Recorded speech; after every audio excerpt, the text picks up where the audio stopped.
First at 6, you will likely be asked for your ID the next time you vote here in Wisconsin. Breaking within the past couple hours, a federal appeals court rules Wisconsin's voter ID law can go forward. The Attorney General of Wisconsin is in our studios with his reaction, but let's start with Jessica Arp, who is the only Madison reporter in federal court in Chicago today, and she has the latest. Jess. Well, Eric, this decision, just one page tonight, coming just more than 5 hours after oral arguments on whether the state's voter ID law is constitutional. The court ruling that because of new rules put in place by the Walker administration just this week, the state can enforce the voter ID law for the November election. A panel of 3 Republican-appointed judges heard arguments in Chicago today, including former Wisconsin Supreme Court Justice Diane Sykes. The judges zeroed in on new changes made by the Walker administration, finalized just today, to make it easier and free to get an ID. Sykes even noting, quote, "We are on the eve of an election." After arguments, the ACLU said it would be, quote, "impossible to implement the law in time for November."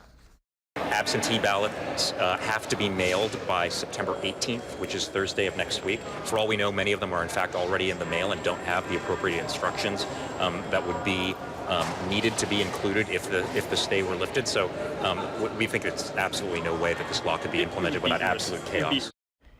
In fact, the GAB told me earlier today that 11,815 absentee ballots have been mailed without instructions, but in a statement late today, they say they are, quote, "taking every step to fully implement the law for the November election," and will have more information out next week. Now, that doesn't mean the appeal is over. The court said they'd issue a decision in due course.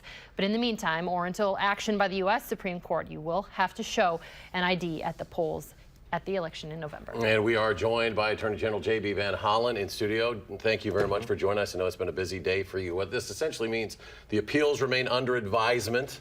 The opinion will come in due course, but you have to show ID basically right now. The injunction is lifted. Did this surprise you? No, it didn't surprise me at all. We expected the injunction would be lifted after today's hearing. I would have predicted that it would have actually happened today like it did. We anticipated getting a favorable ruling, and we anticipate getting a favorable ruling on the issue on its merits as well when that comes along. The fact that they ruled our way on the injunction and what they actually said in that ruling actually give us great hope that this case is going to come down in our favor in the long run.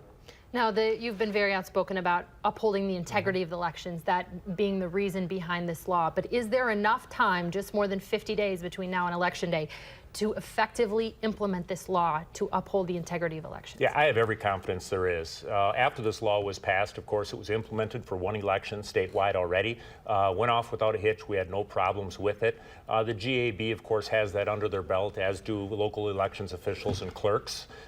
We have enough time with several months to go before the election, and GAB has been under our advisement for quite some time now, of course, and we represent them in this case, and we've helped them work through the changes that were required by our state Supreme Court, and we've helped them prepare for this decision that came down today so that they got a little jump start. They're not just starting fresh today. What about the 11,815 absentees that have already been sent out that Jess mentioned? How do you reach those people? Yeah, well, GAB is going to have to find a way to reach out to them as well. Obviously, if you can send out the ballots, you can send out some follow-up instructions to go along with those ballots and the requirements to go with them as well.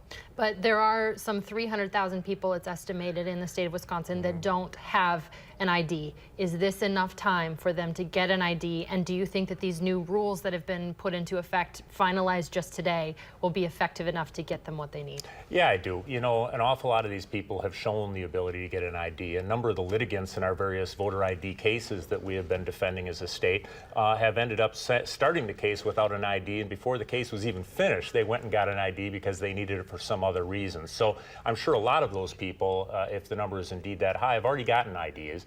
And because of the changes implemented by the state of Wisconsin and by the Department of Transportation already in Wisconsin, making it so easy to get an ID now and cost-free if necessary, all you have to do is stop by and you're well on your way. Some of those things just finalized today through the Governor Walker's administration. Talk a little bit about what that means for voters out there that need the ID. Will that, and how does that make it easier?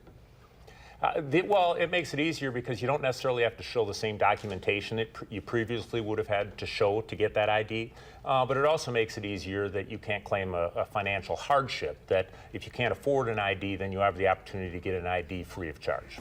Do you think you would have succeeded in court today if these new rules wouldn't have been sort of just in the last couple of days put into effect? You know, I really do, Jessica. And the reason I do is because I've been so confident all along that this law would be upheld. I don't believe that we needed to make the changes that the Supreme Court suggested or required in the first place.